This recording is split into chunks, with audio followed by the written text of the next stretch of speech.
Good day, 6th grade computer friends. No matter what hour you're in, you will have a link and a video below it. I'm going to post this video in a minute, and there will be a special key. Yours will probably be different than this, so make sure you keep an eye on this. When you visit the website, you will click on the link and it will launch Panther Moodle. You sign in just like you do to the computer with your 25 whatever. Mine is called kid.harmon. But once you sign in, you need to search courses for the name Harmon.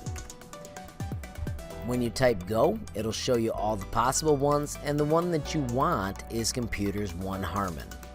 When you click on that sheet, it asks for an enrollment key, and this is where you use the key that I gave you in your classroom.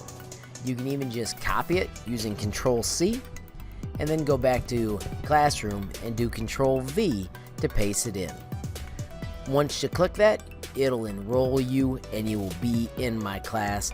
Make sure you do not save that new password because it is not correct. Congratulations on getting that finished. Make sure you help your neighbors and we'll get everybody successful.